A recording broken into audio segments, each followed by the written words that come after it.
Welcome back to Games Revealed. I'm James Brink, and we are one. So today I want to talk about emulators on the Steam Deck, emulating the games that we love. Everything that was a good and bliss back in the day can now be played on the deck. But there are a few things, a little caveats, and I'm going to go over just my initial thoughts on the whole process. And I will be doing a more in-depth video next week when it's my week-long challenge. So make sure to look out for that video in a week.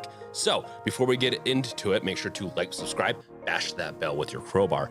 Now we can get into the goodness of this, whatever this is. Not an episode, a video, this initial dive into the Steam Deck emulation. So what I initially tried was PlayStation 2, SNES, and N64. My favorite game to go to on just anything emulating, with the original Xbox being one of my first ones to do this, was Mario 64. I love that game. It's something from my childhood that I just love. I never had an N64 myself. I always had friends that had it, and that's what I would play when I go to their houses. I love this game.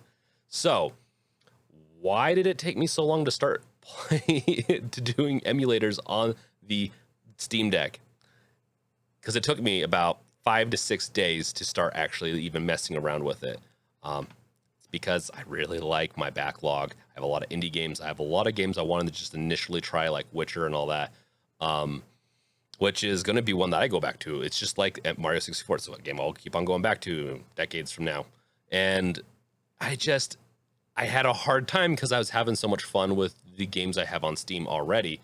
But it came to the point where I wanted to scratch that itch of, how does Mario 64 play? Can I play it well on this, specifically the Steam Deck? And I gotta say, the experience so far is awesome, but there's a couple of things I want to go over. So it wasn't as easy as I was hoping it would be to get the emulators and all that stuff set up on my Steam Deck. That being said, it still was really easy, and it could have been much more difficult if it wasn't for EmuDeck. And I definitely recommend using that setup script and all the systems that they have for that.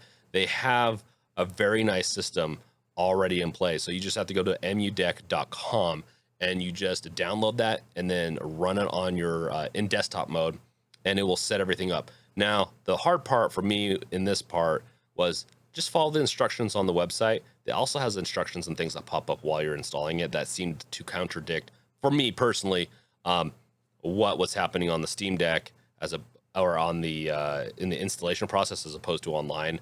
It is fairly easy, actually. Just follow the online, and if you get stuck or anything like that, you can always comment below, and we'll try to help you. The process is just not quite refined enough. It was really close though. It's just a couple of things that threw me off. But besides that, I definitely recommend going the EmuDeck route. So what you get with the EmuDeck route is plenty. They set up all the folders, so it lets you choose, like, if you're doing an SD or just on the SSD, storage wise on the Steam Deck. So of course I did SD. I'm going to have a dedicated card for doing emulation on my Steam Deck, and it works fine putting it in and out. I never had any issues with the deck and anything else with emulating and removing the card. So what you get with it is PlayStation, SNES, NES, N64. Just, you get about everything that you need out of the go. You even Uzu with the Switch emulation, you got that. Now there's caveats to doing emulation. It doesn't fix everything. It's not like you can slap a ROM into it and it just works, but it does get as close as about possibly and legally they can. So this is the initial experience that I've had. I've played PlayStation, SNES, N64, and PlayStation 2, and they work great. The PlayStation 2 needs BIOSes that you can that you're supposed to get from your own devices, and there's I believe walkthroughs out there. So there's not a big deal. It's just for legal reasons. This is all gray area, anyways.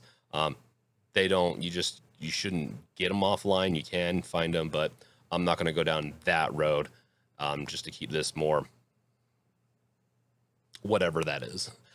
So with that, and the Mario 64, that's my go-to. It played so well. I loved it. It is the best experience I think I've had playing Mario 64, even on the Switch. The Switch, I do have Mario 64 on that, like through the game pack, whatever, that Mario pack.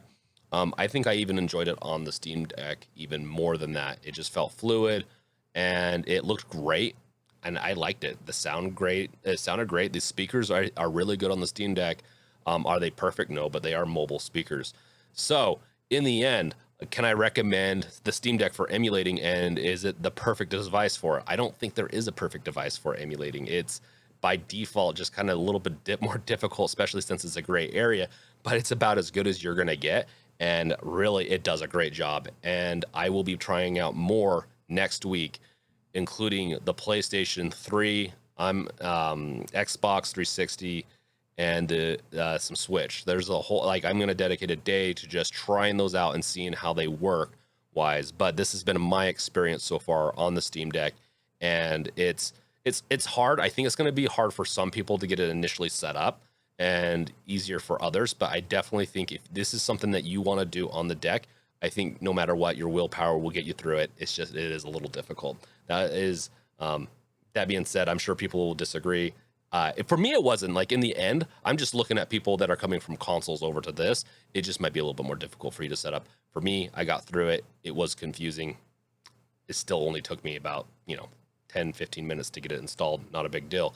And everything runs great. One caveat I will say is that be careful with changing your refresh rate for your screen and playing these games. You might want to, and I believe Valve released non-Steam games and applications also get their own profiles now too. So in the beta client update, I believe. What I recommend with the refresh rate with this device is to just have it all the way to 60 and have the FPS unlocked. You're gonna have your best experience. Yeah, I was having issues in the emulation station with 40 hertz locked. So it's a hard one to get that. I just recommend with this application, just have it unlocked and then tweak it as you go. Just as a note, it will just mess up your audio potentially. It was causing me issues. Oftentimes these games are, they have a loop cycle that are tied to the FPS. And if you try limiting it or messing with it too much, it can mess with the sound. Sometimes the sound is tied to that game loop. From my experience in the past, if I'm wrong, let me know in the comments. That was my experience. I was able to fix it. That's just part of that whole experience. That being said, loved it. I'm going to go and do some more emulating goodness on my Steam Deck and get ready for the next video for this. So make sure to watch out for that. And you know what? This is it. This is the end of the video. Let me know in the comments below what you thought. What are your plans for emulating on the Steam Deck? What do you want to see emulated? What games do you want to see? What are you going to play? And that's it. Thank you guys for watching and commenting. And I'll catch you guys later. Peace out. Later!